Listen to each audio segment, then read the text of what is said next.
So good evening.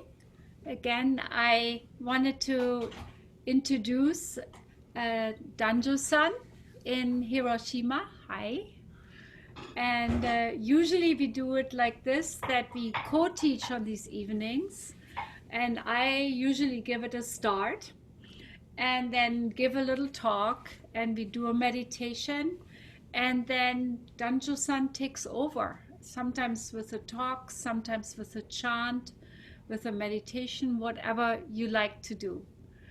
And when I talked to Danjo-san yesterday, what we like to do today, um, we um, we thought it would be good to talk about trauma because actually it was your idea, Danjo-san, because I think he reads our newspaper and he sees what is going on. So I thought I would talk today about trauma in general and mindfulness, how that can help with trauma. And and then Danjo-san will talk about how in Zen Buddhism, in Rinzai Zen Buddhism, they think about trauma and what can help. So when we think of trauma, usually we think of past trauma, trauma that maybe we received as children and that then change our relationships later, or we think of wars, or we think of illness, or we think of accidents. So we think of many kinds of different trauma. But then there's also the trauma of everyday life, or especially in times of upheaval, when we can experience something that we might call moral distress or moral distress symptoms. And those can trigger sometimes old traumas that we have. And sometimes what happens is that traumas lead to what we might call LURPs, that I call LURPs, long-standing recurrent painful patterns. And when those get ignited again, when those get instigated again, then we are hurting. And then sometimes everyday stressors can really bring up quite old feelings that we thought we had already overcome. So I wanted to bring up when we think of occupational stress disorders, and this is from the nursing literature, we often think of, let me see, here's Daniel. Hi, Daniel. Then we think about burnout, and we think of secondary traumatic stress or compassion fatigue. And then there's a third one, which I find really apropos and relevant in this time, which is called moral distress disorder. And here's the definition. Moral distress occurs when an individual identifies an ethically appropriate action but is prevented by external constraints from acting in accordance with their convictions and is even expected to act against her moral view. And let me see here, something else. Somebody is Okay. not muted. Let me try to see if maybe Jasmine is not muted. I will mute her. So let me read this. To unmute. So let me read this definition again of moral distress. Moral distress occurs when an individual identifies an ethically appropriate action but is prevented by external constraints from acting in accordance with his convictions and is even expected to act against her or his moral views. So as this is from the nursing literature, an example that we often think about is being a nurse. When you maybe have a patient not being taken care of because there's a lack of health insurance, or a teacher whose pupil is taken away by the immigration officers, by ICE, and who may feel conflicted, helpless, anxious, or at a loss. But it might also just be us reading the newspapers and listening to the news, or hearing what's going on, and feeling like we would like to do something, but there's nothing we can do, or whatever we would like to do, what would not have a good outcome. And so often there are feelings of frustration, impotence, isolation can often be there.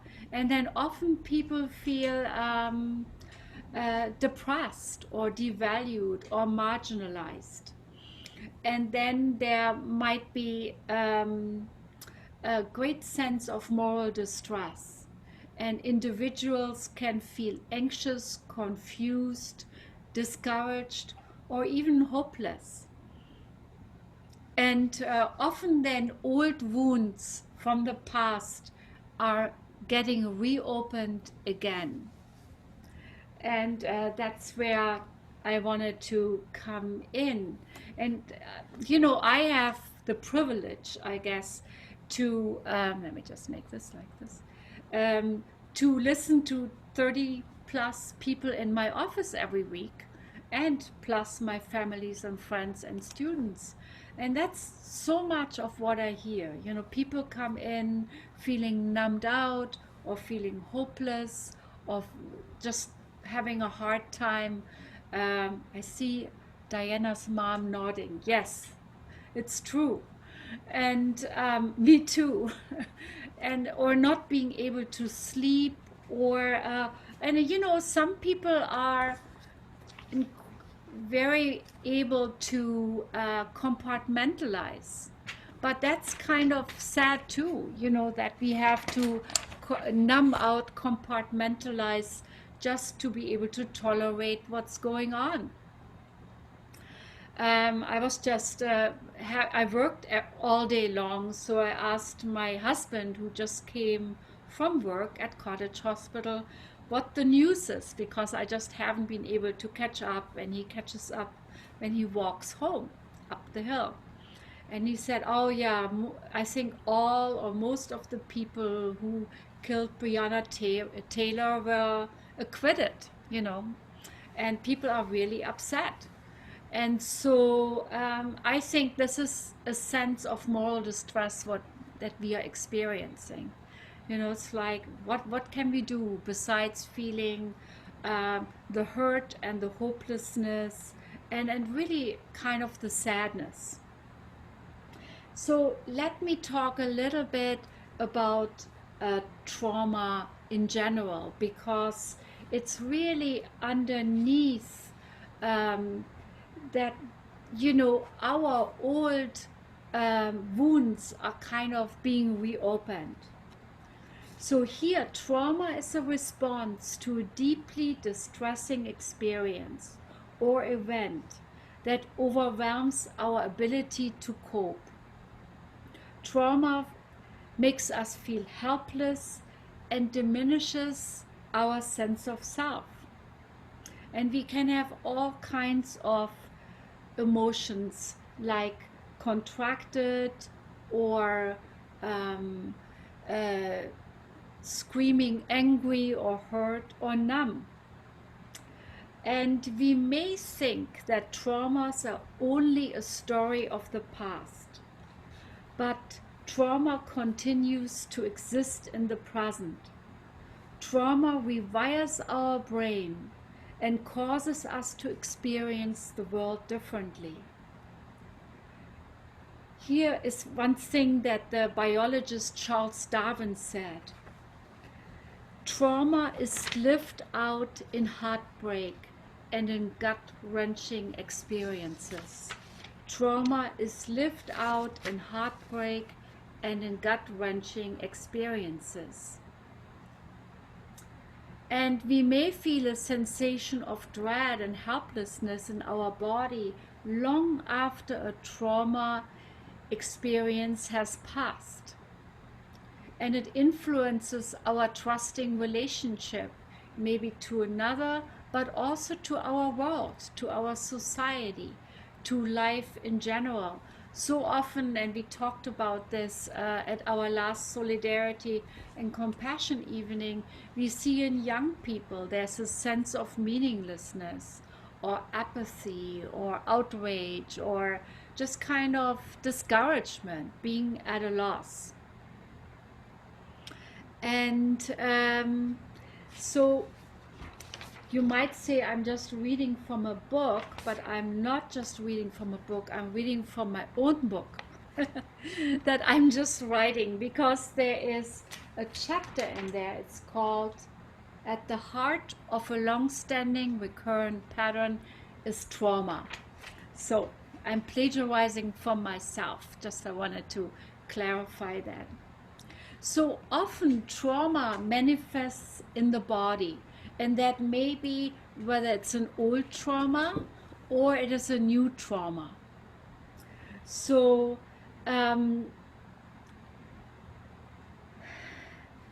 also traumas change the chemistry of our brain.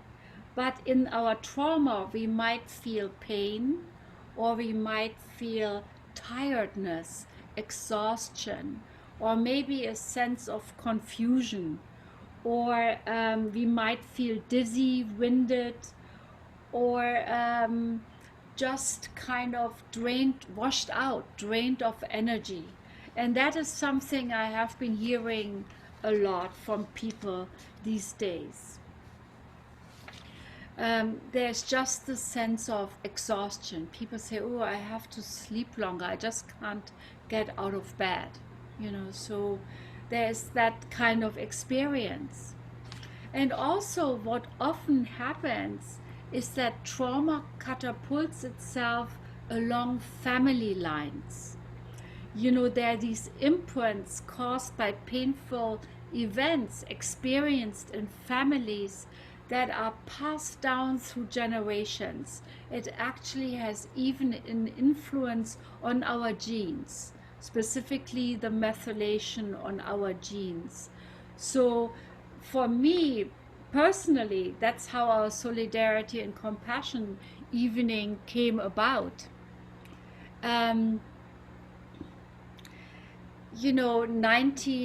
2016, after the election, I felt just very deeply disturbed. Coming from post-war Germany, I just couldn't sleep.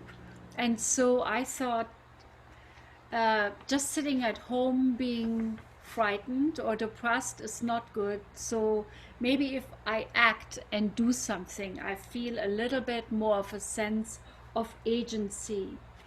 Because, I think I told the story before, my family was prosecuted during Nazi Germany. There were Germans, and my grandfather, who taught history, had spoken up. And so I really studied this very well in school, or everything that led up to that. And so I was terrified. And I have to say, starting the Solidarity, Compassion evening, and even these evenings now, really helps, hopefully you, but it also helps me to feel less hopeless. I know I can't really change big things in here, but I can change just a little bit, create safe spaces. That is my idea, that we need in this time of trauma, safe spaces. So it's interesting. Now I gave you a little bit of background about psychology and trauma, but in Buddhist psychology, there's also, they talk about sankaras or samskaras. And it's basically the same as what I call a LURP, a long-standing recurrent painful pattern, or a complex. as Freud and Jung called it. And our shankaras, the patterns that lie dormant over lifetimes in seeds in our psyches, are like the genetic material that's passed down from generation to generation. Both traumas and sankaras are energy pattern transferred from one lifetime to the next. And so maybe just take that as an hypothesis. You don't have to believe that. That's just Buddhist philosophy. But in some ways it makes sense, so why should things be just transferred by genes, which we didn't even know until a few years ago?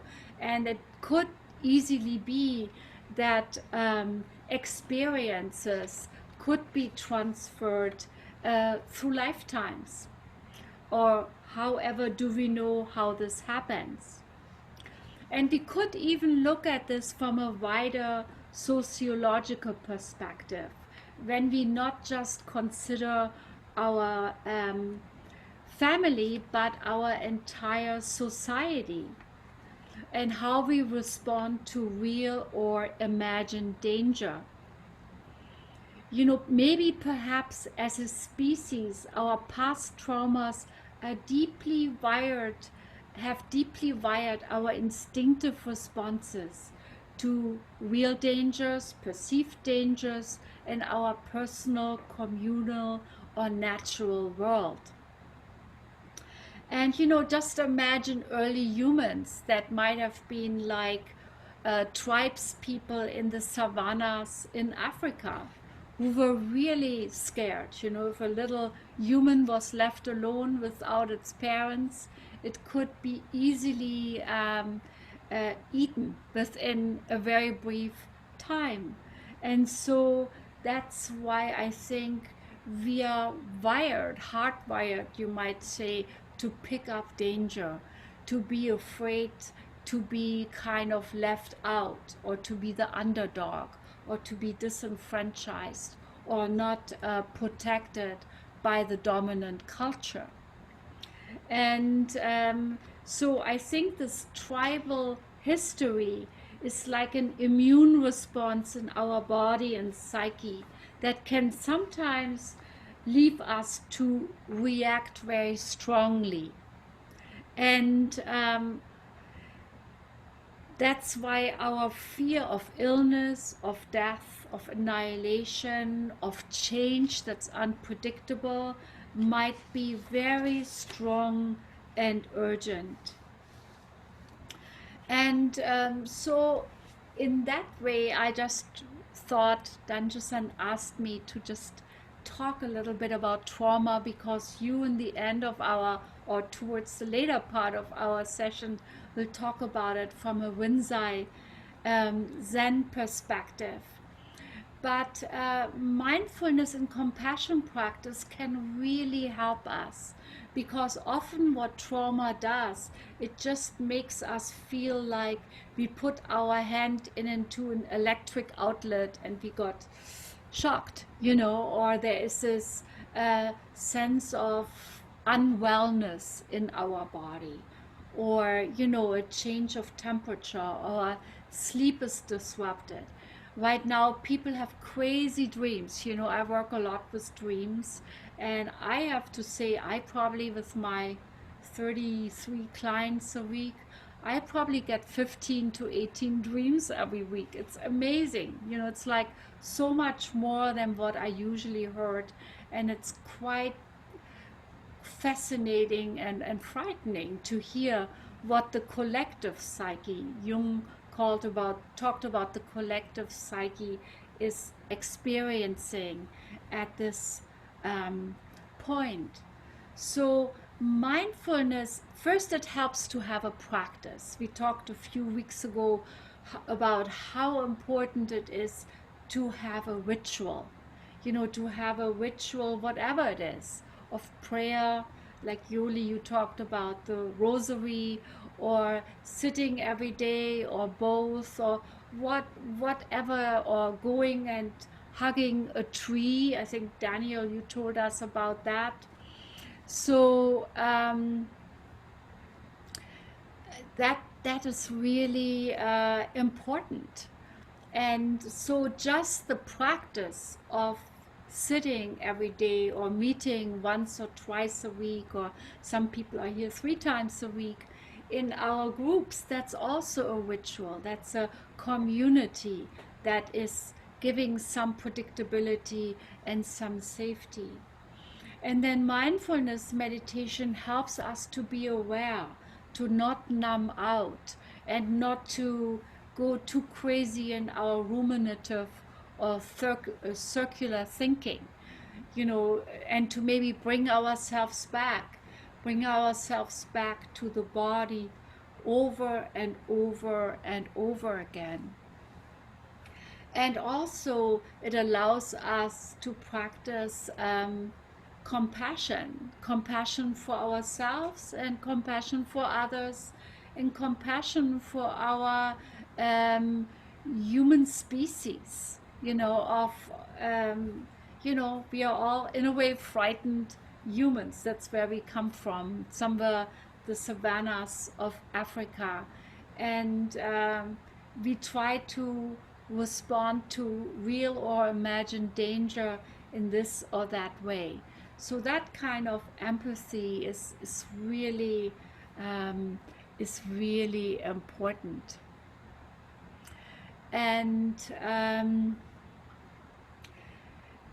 also, mindfulness allows us to know that all is change, that everything comes and goes.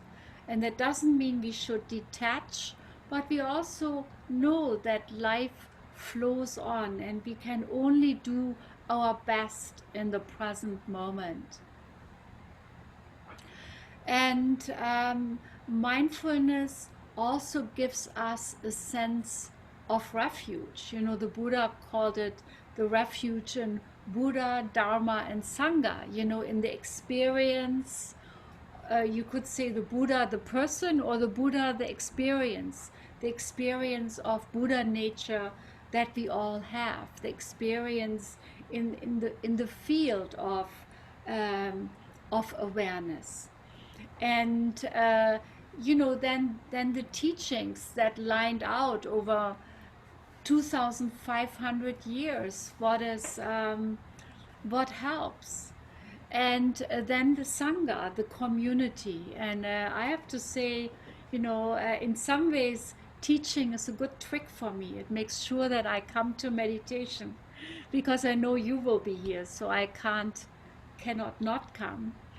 And so, and I love to come, but it really gives me the sense of community, which is really important, and it decreases fear, and it decreases confusion, and it gives encouragement to each other. But now I talked for a long time, and I will lead a meditation, and then I'll give over to Danjo-san. Make yourself comfortable. And the meditation I wanted to teach today is a bit of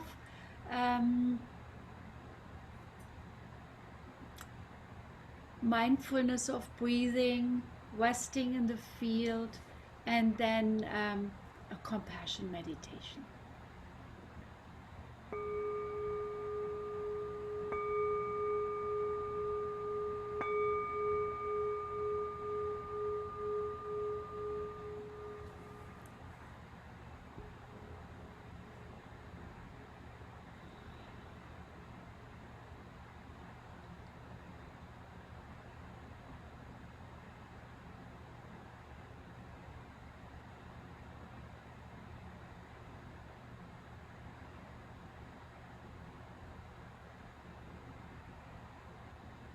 Let yourself settle into the sensations in your body.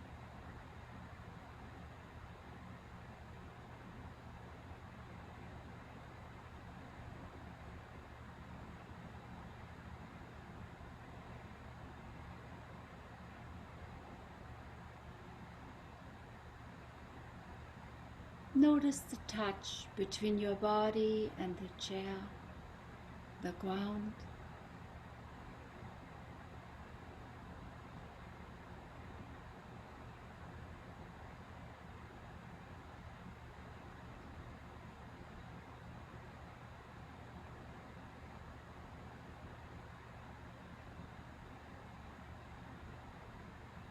and allow your whole body to be filled with presence.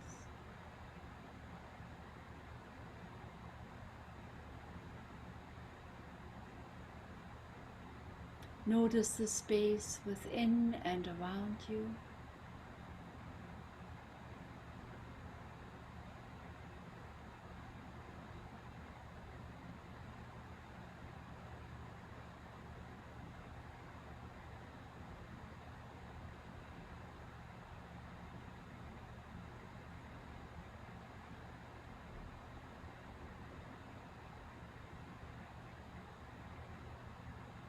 And imagine that you're connected, seamlessly connected with the field around you. A field of stillness, knowing, luminosity,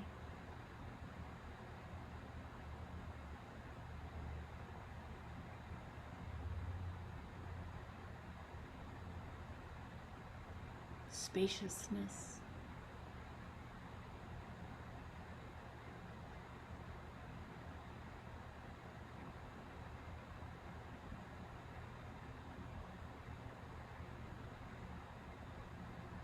And imagine that you are an aspect of this immeasurable field.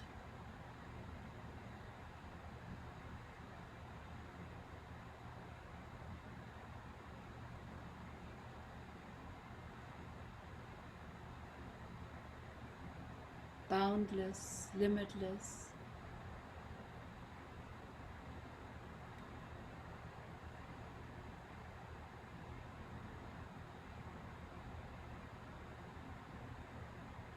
And that your locus operandi, the place where you perceive from, is in this field, in this limitless, boundless, spacious, knowing field.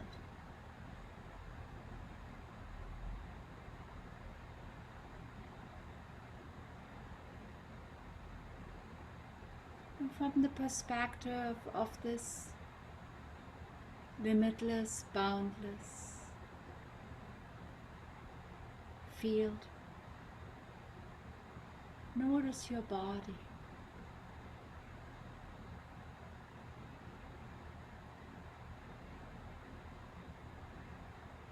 Notice where your body is tight or constricted,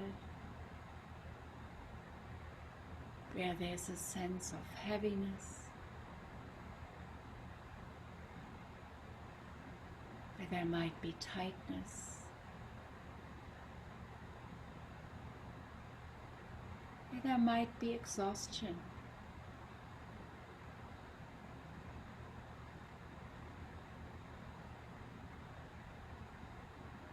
Just feel that deeply from this very wide perspective within and around you.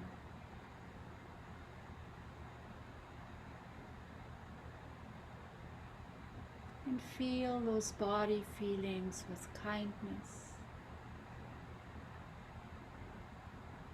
with warmth,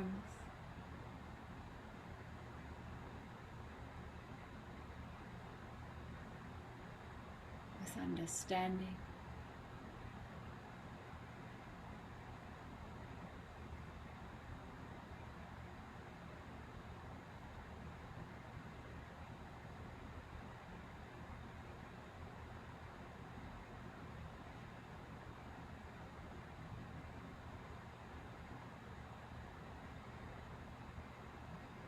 And then feel your breath arising from this field of body awareness, arising with the in-breath, letting go with the out-breath, falling back into this field.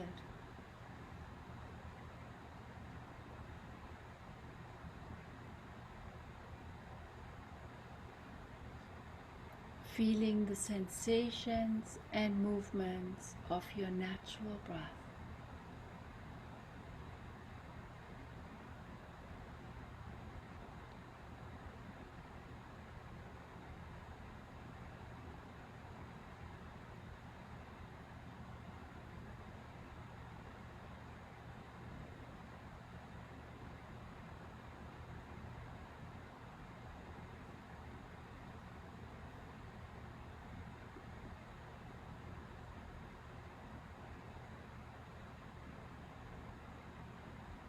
Breath arising with the in-breath, letting go with the out-breath, falling back into this limitless, luminous field of awareness.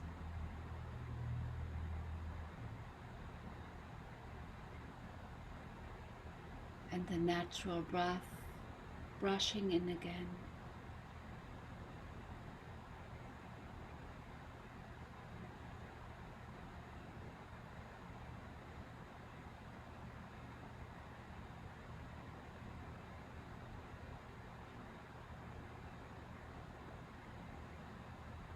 And feel that breath. Feel this breath from the expanded perspective of the field around you. Feel the very natural, subtle breath arising with the in-breath, letting go with the out-breath.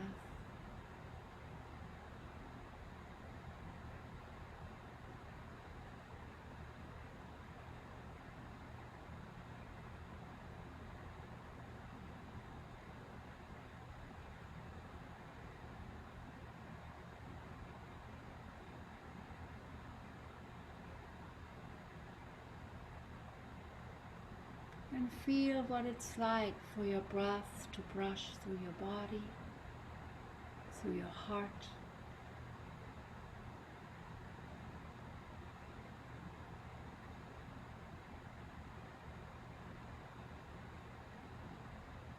Notice whether there's a bit of ache or tightness.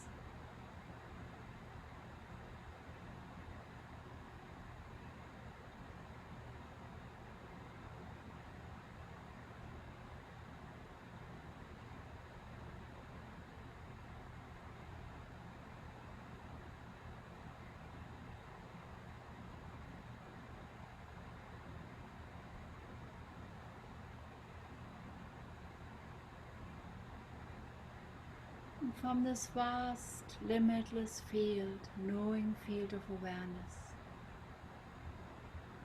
that's within and around you, notice breath arising with the in-breath, letting go with the out-breath, falling back into this vast, limitless field of awareness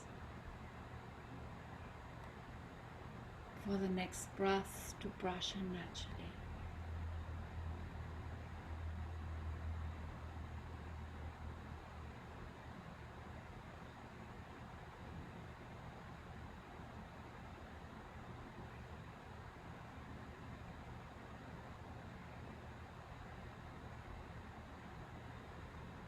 Then imagine like breath, like a stream,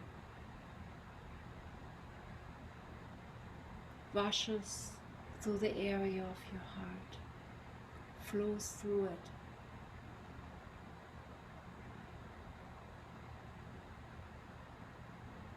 And if there's any pain, any heaviness, any anxiety, allow breath to brush through ever so gently.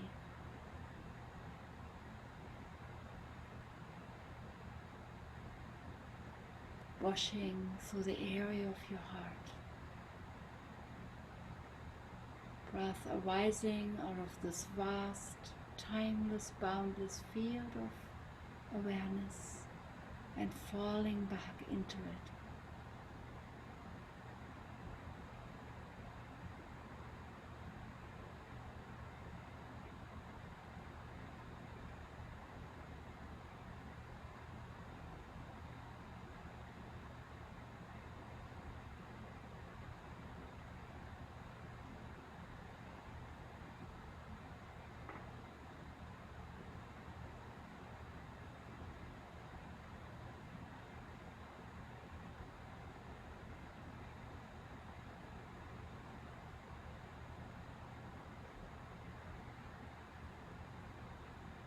Breath arising with the in-breath, letting go with the out-breath, allowing the whole stream of breath to flow through ever so gently.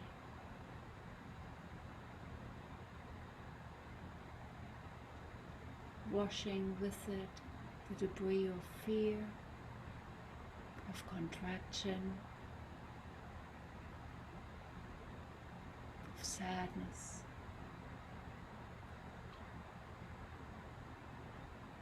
Allowing breath to brush through ever so gently.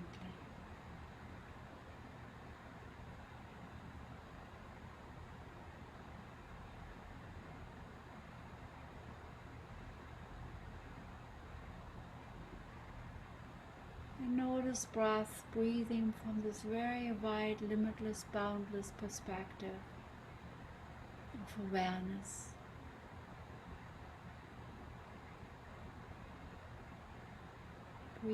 Breath arising all by itself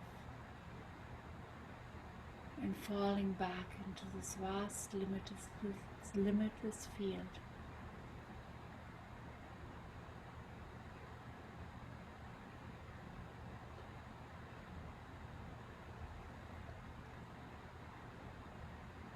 And follow the natural flow of breath.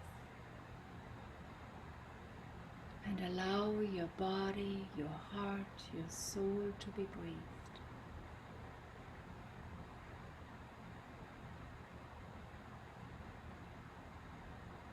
Surrender to the big breath of life.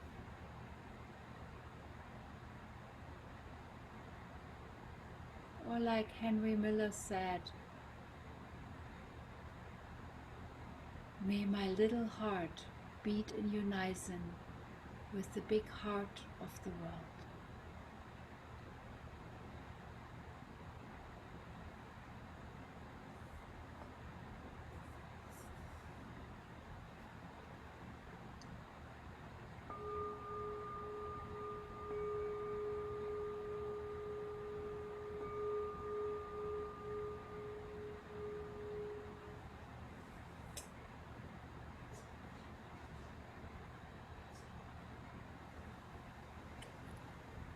Danjo-san, may I invite you, and Miyoko-san? Thank you very much, Radhule. Dr. Radhule. No, just Wadley, it's okay. My teacher. My teacher. 皆さんとてもいい瞑想ができてたように感じます。I experienced, excuse me, I experienced a really good time meditating with Radley, and I hope you had a good meditation tonight.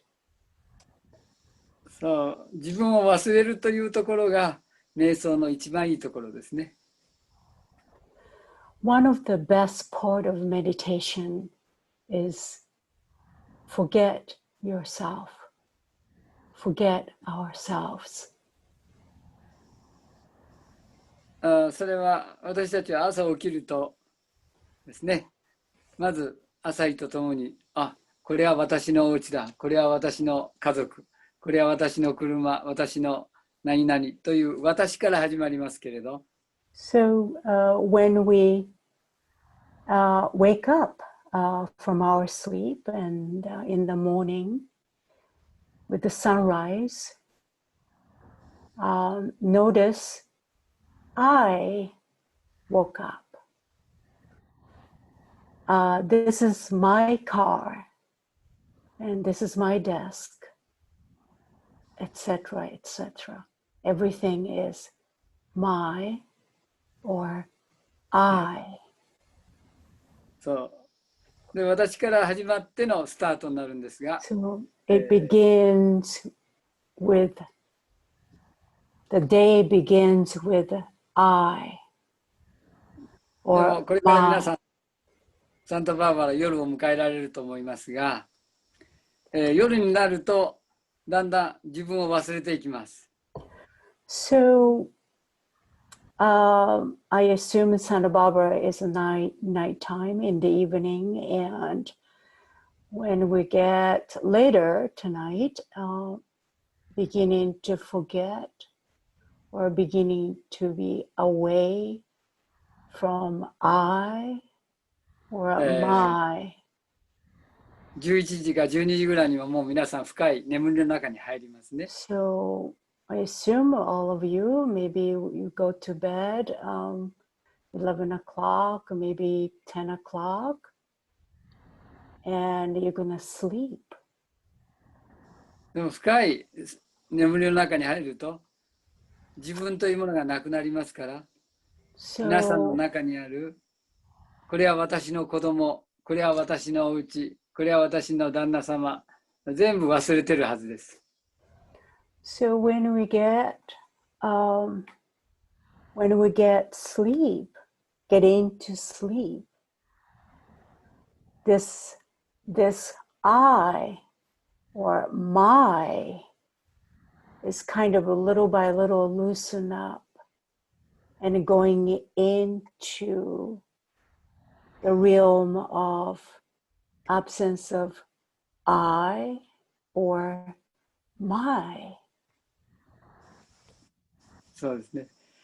いわゆる自分を全く忘れてしまって、自分の中にあるトラウマも全部捨ててしまいます。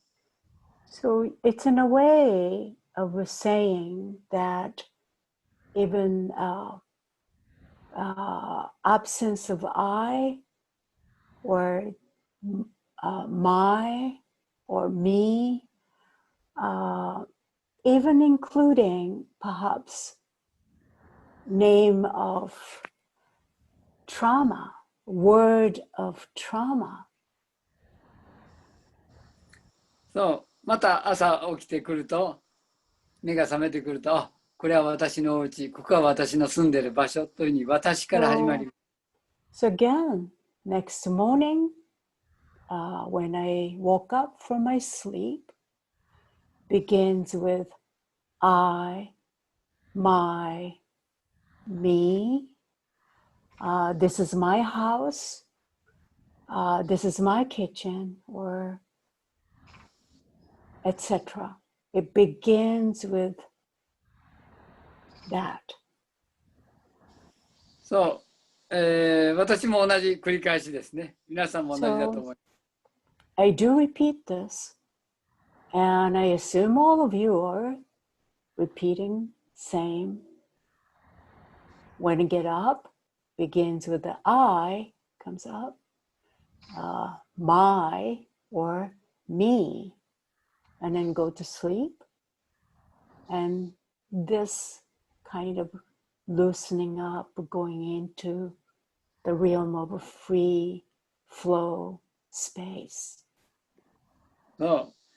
でも不思議なことに私たちの人生は3分の2は寝ていると言われています。So it's an interesting thing is like a 2/3 of our lifetime. It's a dream time. そう。起きてる時間は自分の人生の3分の1だけです。So like when we wake up in the morning, I, my, me, it's a 1/3 of our lifetime. そう。そこは体の年齢と心の年齢は違っているということですね。So here is age. I'm talking about age is a physical, chronological age, and there is an age of heart. で、心は3分の1しか来てないわけですから、例えば60歳の人がいたとしたら、心はまだ20歳ということです。So 1/3 of もう一度おっしゃっていただけますか？すみません。はい、 One, 60歳の年齢であれば、60心 years の old. 心の年齢は20歳ということですね。So, 60 years old, or the age of heart is 20 years old. そう、まあ、私の娘は、ダイアナさんのね、お母さんおられますけれど、My daughter is, I'm looking at Diana and with her mother, そ and う、 I do have my daughter.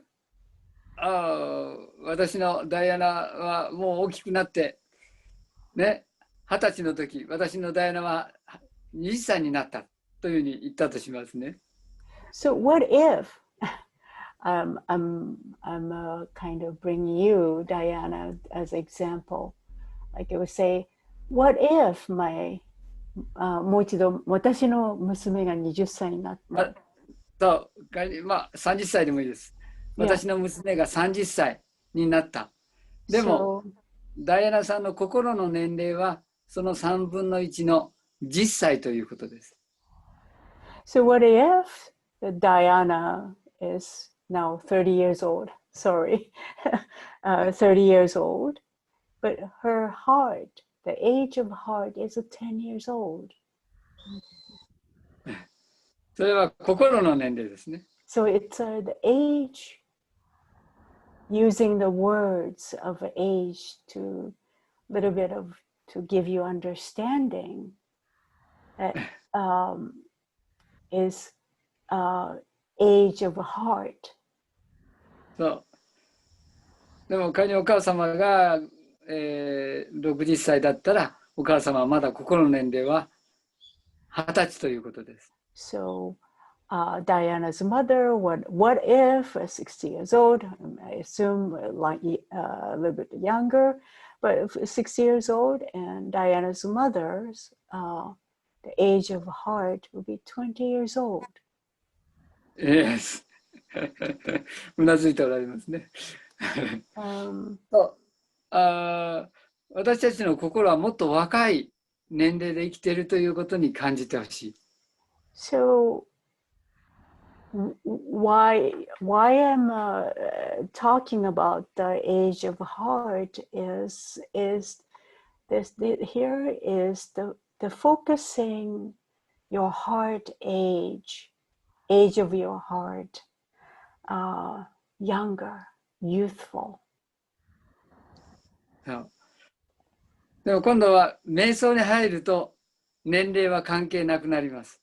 So then when we meditate, when we going into meditation, there is no time of like we consider age. それ We は go 自分の into a 体を timeless world. 自分の心の意識が体を離れていろんなところに入っていくことができます。So during the meditation, we are able to get into the different realms, different space. でも多分皆さんのキッチンの台所の中に何が入っているか、ボックスの中に何が入っているかというのは大体わかると思いますね。So during a meditation, maybe you might going into the kitchen and open the refrigerator or what I'm gonna cook tonight, and you may realize that during the meditation, I know what's in there. 多分 So, 冷蔵庫に入っている食べ物はすぐにわかると思います。so you sense that the food inside of the refrigerator, you have そ a れは knowledge. 皆さんの心が一番愛しているからということですね。食べ物を愛しているというところに意味があります。So this is a kind of a little exploration of that.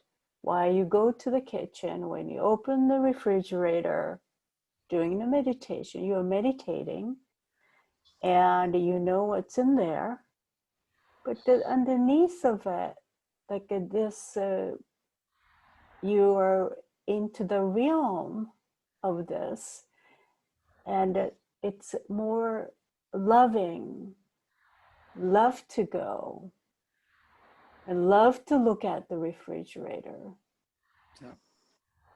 それはダイアナのお母さんがダイアナさんのことをいつも思っているということは瞑想と同じです。So here's a no separation. We say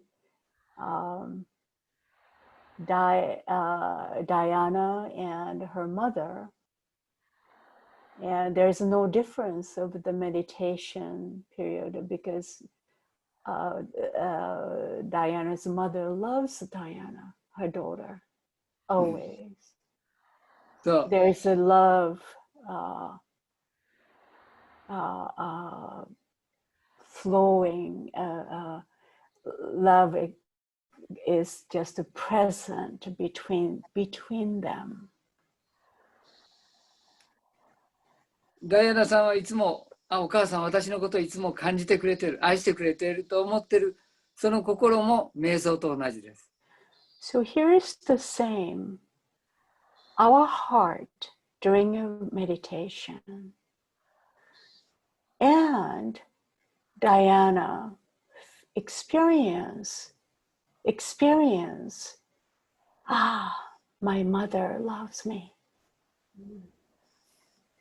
And this experience and also this meditation, there's no difference that this space is.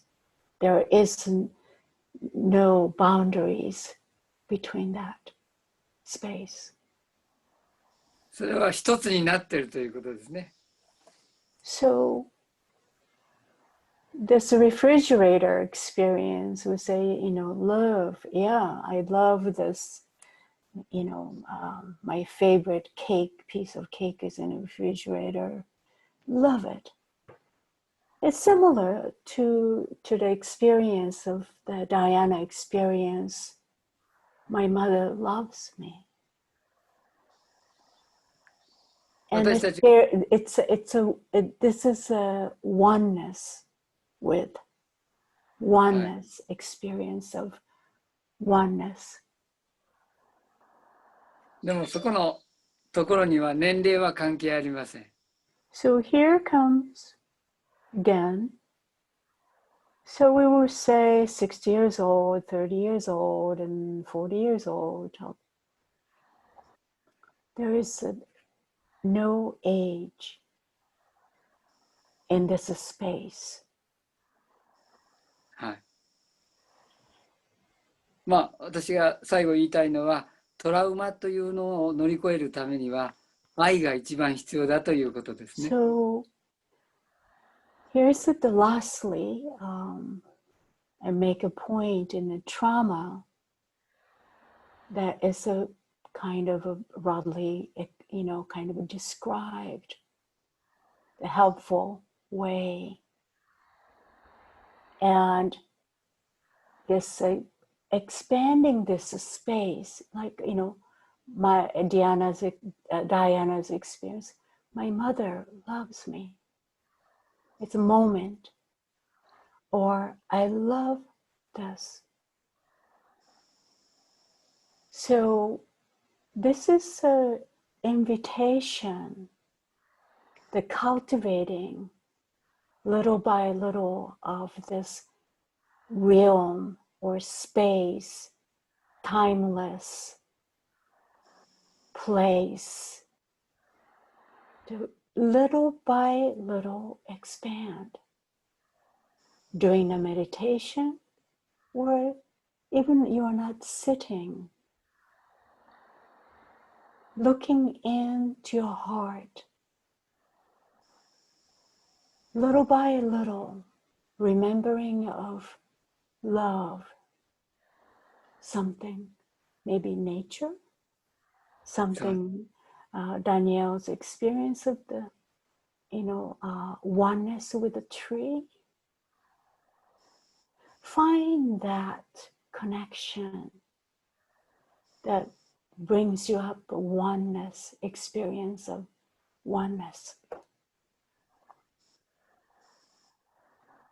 まあ、本当はトラウマについての話はもっと話もできるんですけれど、今日はちょうどね、とても素晴らしいダイアナさんのお母さんと娘さんが画面から見えたんで、話をちょっと分かりやすく切り替えました。So thank you for listening to me. And tonight I prepare my talk about trauma, and I could speak more. But when I'm looking at Diana and her mother, and something inspired me to talk about love. Thank you. とりあえず一番身近な人を愛してください。So, love for your neighbor, love your closest person, cultivate it. できれば今晩冷蔵庫の中にあるあなたの一番好きなものを食べて寝た方がいいかもしれませんね。すると良い夢が見れると思います。So this is a kind of my invitation. Maybe you reached out to your refrigerator before you go to sleep, and maybe take your favorite food, or maybe not. And my point is, have a lovely dream, into the dream state tonight. Yes. Thank you, Danjo-san. This was wonderful. It's definitely Yes.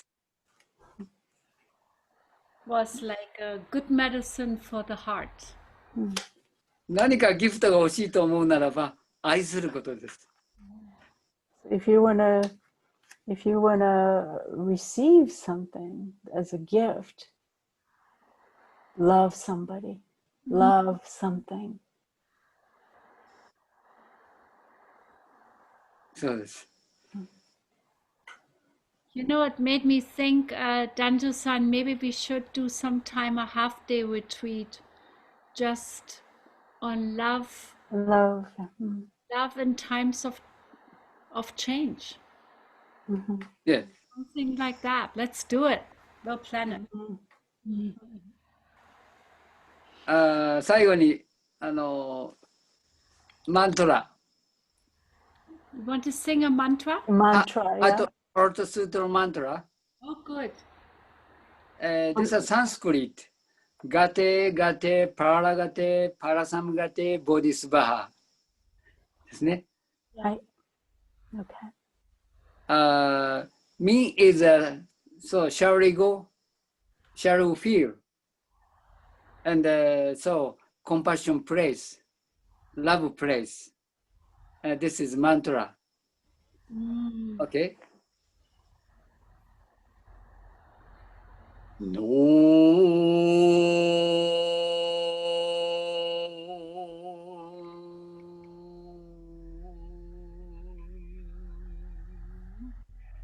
Shako.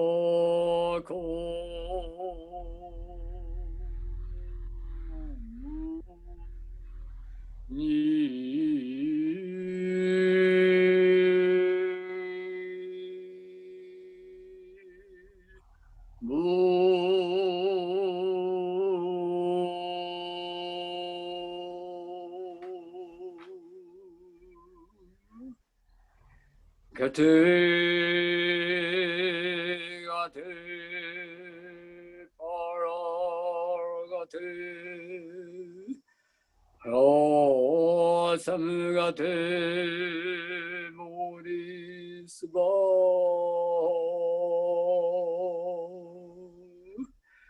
Gate, gate, paragate. Prasamgate bodhisva.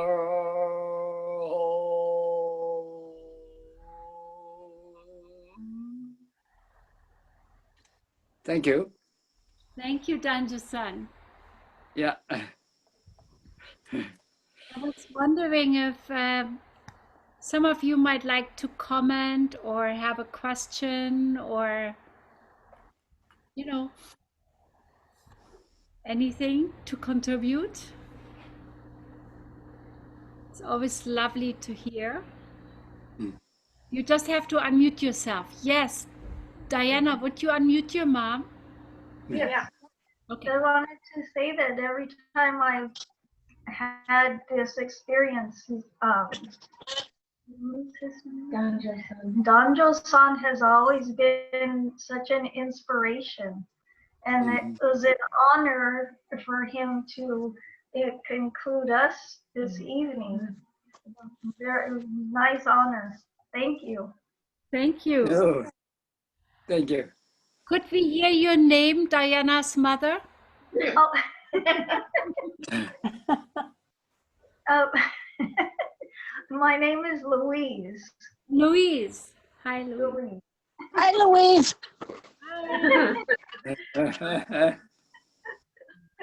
Louise. Yes, Nancy. I had an experience with young children that really shocked me. I taught children who were, let's see, what are they called? At risk, homeless and at risk. And one thing that happened, I noticed that the children, they were very young. They were 3 and 4 years old. And I had taught for a long time before that, but always children who whose families had money and loved them and took good care of them. And this family, they loved them, but this was a little girl who was about 3 and her brother who was about 5 maybe, or 4.5. And one time they came in the morning and something had happened the day before. They hadn't been there. And when they came in, they wanted to play a game. And I said, okay. And the game was fall down on the ground, cover your head, and lie there. And I said, you know, I don't want to play that. I don't want to fall down on the ground. Why are we doing this? And they said, because the police are there and they've got guns. And so I practiced mindfulness when I worked with the children because it really helped me stabilize myself, but I never quite knew what to do with these children. And what I found out was the police knocked down the door because the grandmother couldn't get there quick enough to open the door. And they took the children's dad away and put him in prison. And the kids didn't see him again. And he was the care provider. So I've always thought since then, you know, I wonder what we could have done and what, you know, I know their teachers don't know that. Now they're older and they get to talk to their dad. But I wonder what to do when children suffer such trauma. I remember well that when I worked with kids in a big hospital in San Francisco, and in play therapy, kids would just redo the trauma over and over again, you know, with their little dolls and whatever they were doing. And sometimes they need to do that. So, but it's good that you heard from them what happened. And I think repetition compulsion, repeating the trauma, is kind of a usual way to try to somehow psychologically work through it. But I think I hope they had their grandma who was loving them.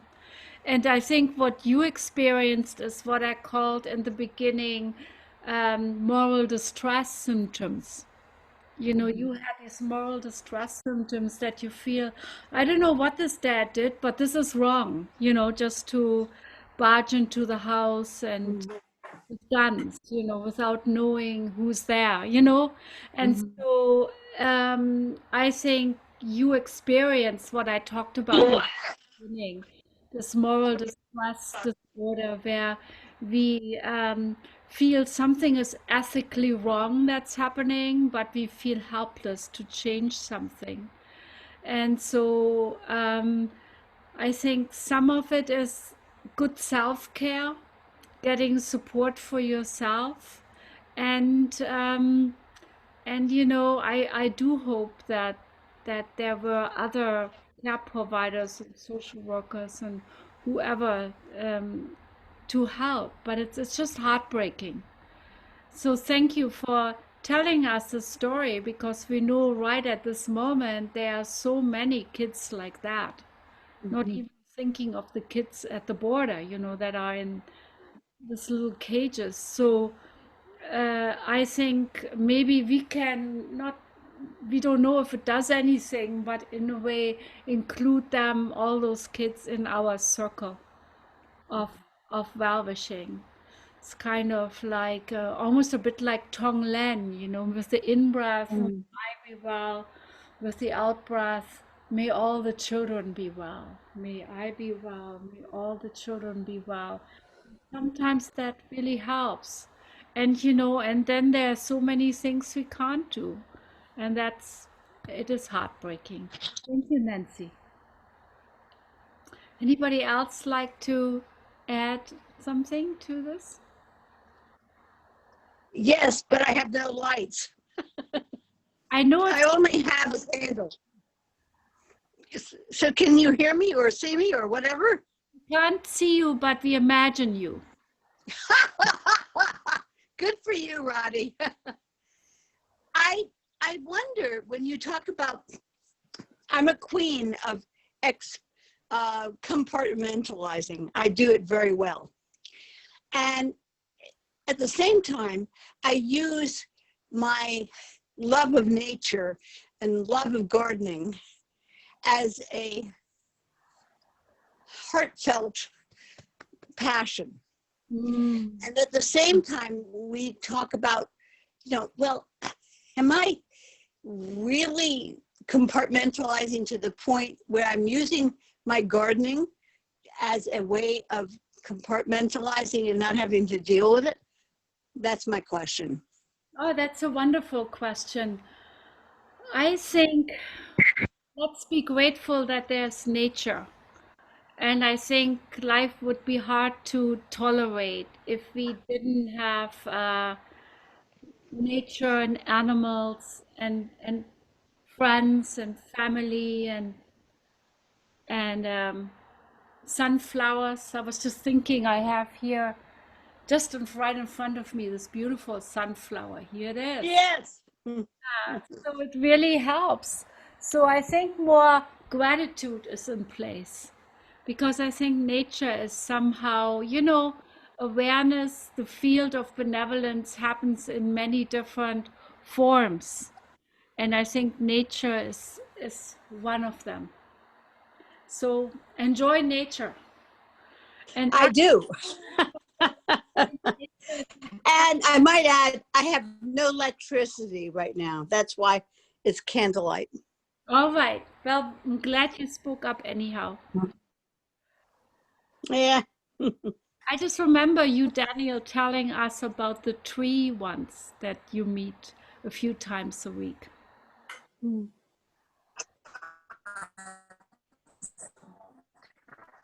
Yeah. Anybody else liking to add something? I'd like to say thank you for doing this every Wednesday. I'm looking forward to it. I come in late always, but I kind of join in the middle of the meditation and listen to Danjo Sensei, and it's always nice to see everybody meditating and then somewhere peaceful and calm here, where we are still not sure what's going to happen tomorrow or next year.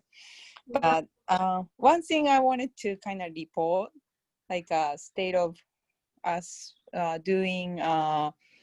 We started doing Kaoru here and me and other people. We started doing like a 20 days push-up program, like challenge to help people with depression, to kind of encourage and then cheer up, so that maybe we can care about other people. And also like we do like a weekly meditation. I mean like a little bit of prayer to the wildfire and the mountain burning up, like nature is kind of destroyed. We started doing that, and it's kind of doing well. Like Japanese people in California, and then some people in Arizona, and my friends in Japan. We kind of get together on Zoom and doing that every Friday, and that's kind of influence we got from you guys. Actually, every Wednesday you have this, and we started doing our own thing. It's a small number of people, but we do push up. It's so funny. We do radio taiso, which is like exercise for Japanese people, and we do push up, and we do kind of prayer, chanting, and something that we can do. It's a little thing, but we can show that we care. Fumio, you might just put the link into the chat box, and whoever wants can join you. So go to the chat box and put your information in there, and then okay. Find me on Facebook or Messenger so I can send a link, because I might use my own Zoom link, or sometimes I use my meditation teacher's, link, so that she can record. Chandra Chiako, she teaches yoga and the meditation. That's how we came here in the beginning. Oh, great. So Chiako is Danjo Sensei's friend. I think so for a little bit. So what should I do? I can send information to you and then Danjo Sensei maybe. And if anybody interested, it's Friday, 6 o'clock in California time. And it's only like 10-15 minutes of saying, like we do a little bit exercise and pray for nature, because some of the states it's burning still, or some of the states they don't need any more water because there's hurricane and stuff, right? So I think we want to kind of balance out things and with power of prayer. Well, send it to me and to Danjo-san, and then people can ask, and I give it to them. Or one thing I can say is it's not really organized, and then many times it's in Japanese, but please forgive us. But it's very simple. We get together and make sure we pray, and it doesn't have to be on Zoom. We can do it by ourselves too. But it's nice sometimes see our face. Yeah. Thank you, Fumio. Thank you. Wishes to Chandra. I know she was here for just a little bit. Yeah, she has other Zoom program. She's running from 8 o'clock today, so she came in, but she had to leave. Yeah. All right. Thank you. Thank you. Well, thank you so much. It's lovely to meet you. I actually will be gone for 2 weeks, but Harrison will be here with you, Danjo-san. I will still talk to you. Harrison, I think you know, and he visited you a few times in Japan, and he's one of our teachers. So I will be going back to my monastery in Big Sur, new community, and still finish my book. I have to give it in the middle of October and meditate. But I'll be back on the 10th. So, anybody else who like to say something? Otherwise, I say good night. Bye. Good night. Thank you. Good night. you. Thank you. Namaste. Arigato. Thank you. ありがとうございます。 Thank you. Love is best. Miyoko, We're it genki de. was amazing today. Stay well. Stay well, all of you. Thank you. Thank you, Danjo-san. Oh, thank you, Diana-san. Yes, Yes, thank really. you, Bradley. Thank you, Miyako. Bye. Thank you. Bye. Thank you, Thank you. Miyako. Bye, Theo. Bye, Shannon and Denise.